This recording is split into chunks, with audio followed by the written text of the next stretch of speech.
Hi, I'm David Bradnick with the Ready Fishing Team, and today I'm going to tell you guys 3 tips on how to turn a slow bite into a hot bite when bait fishing.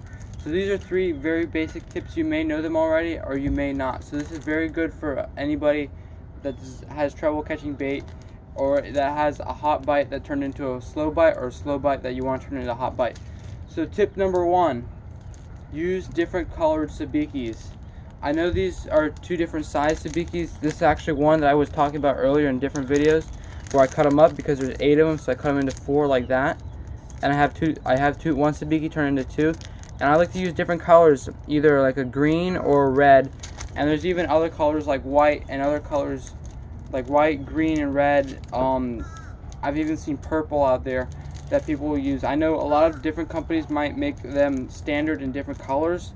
This is a red one right here, and this is a neon green one. So certain times, depending on watercolor and clarity and how the fish are seeing, or at certain depths, certain colors are going to work better than others.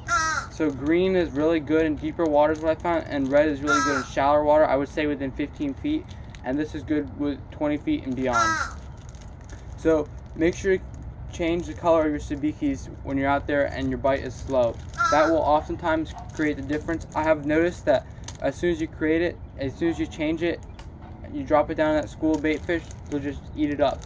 So first tip, use different colors. Tip number 2, tip your sabikis with shrimp, squid, or little pieces of cut fish. Just use little pieces, and sometimes that will entice a bite, or that will draw more bait fish to it, and they'll want to bite the little pieces of squid, and they'll end up biting your sabiki.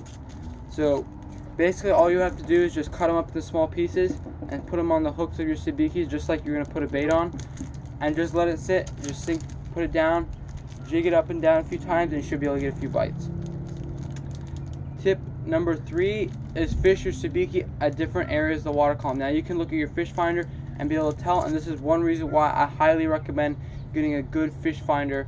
I know fish finders can be expensive, especially when they get good, so I'd recommend going to dbmarinesupplies.com. They always have a lot of great deals going on fish finders, so I'll leave that link below in the description. dbmarinesupplies.com. I'll have the link below to where you see all their fish finders they have available for you to purchase. That way you can purchase a good fish finder at a fair price, so you can help you catch more bait and catch more fish.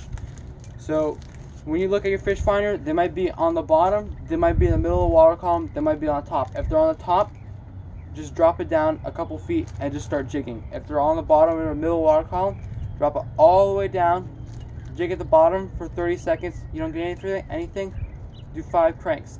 Normally you might not have a big gear ratio, you might not be bringing a lot of line, so if you have, say, 14 inches every crank, do 10 cranks. If you have 24 inches, do 5 cranks. Also depends on depth of water, so figure just bring it up maybe 10 feet off the bottom, so maybe 5 cranks might not be necessary. If you're doing 2 feet per crank, 5 cranks would be it. If you have 36 inches, maybe 3.5 to 4 cranks would be all you need.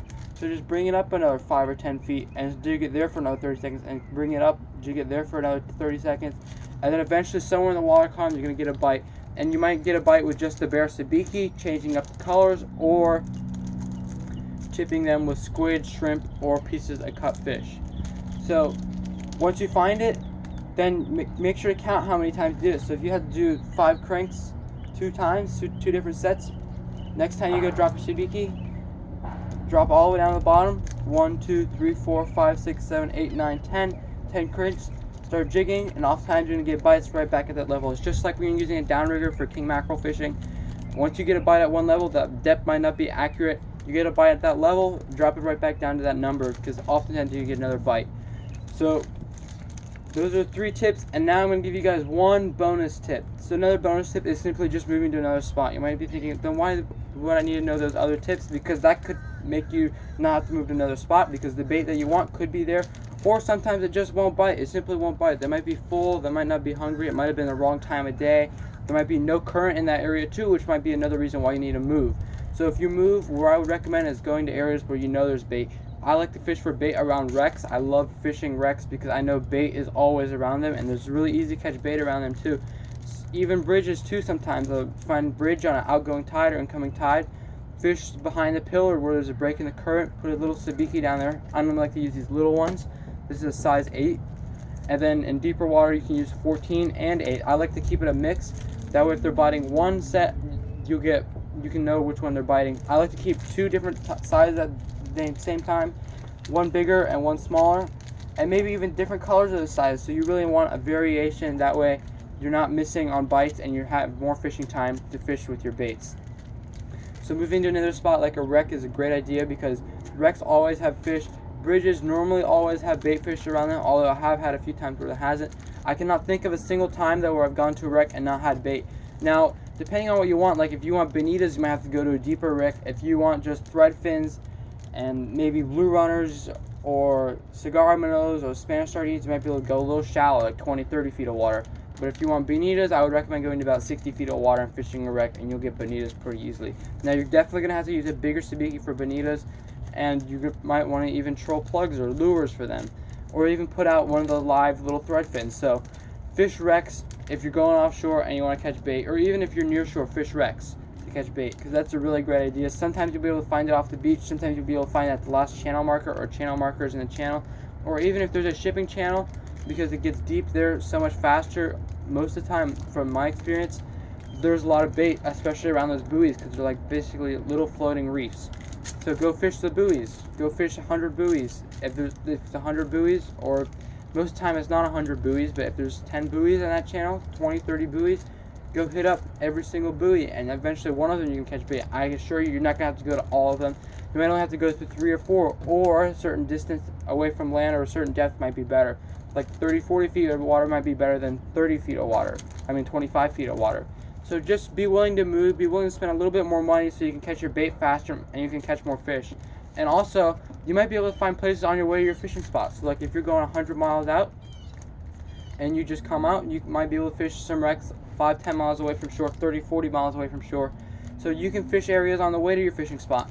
So keep that in mind. I know most of us are not going 100 miles out, but if you're going, let's say, even 10 miles out, you might find a little rock pile or some area that is, holds bait really well, and you can go fish it, or a reef. So just be willing to move, guys. So I'll recap all of these tips. Get a good fish finder, and so you can have your bait at different depths and just fish at different water columns, different colors, and just tip them with squid, shrimp, or pieces of fish. And that's pretty much it for today's video, guys. And when you guys get back to the dock and you guys have extra bait, make sure to have a bait pen. That way you can keep your bait in for next time. That way you don't have to spend that much time and you can just go straight out. Or you could even leave a little bit later or leave earlier and have more time to fish. So that's something that's really a great idea to keep in mind, is having a bait pen. I would recommend a D&B collapsible bait pen. That way you can collapse it when you're not using it. Or when you need to use it, just put it back in. It takes literally like 15 seconds. I actually have a video on how to do it, and I actually took a little bit slower in the video so you guys could get an idea of how to do it. But especially after you've done it a couple times, you'll be able to do it really fast. So get a D&B bait pen. I'll leave a link below. You can get a custom collapsible one if you email them at dbbaitpens@gmail.com. I'll leave that link below in the description, and where you can buy a D&B bait pen. So thanks for watching today's video, guys, and until next time.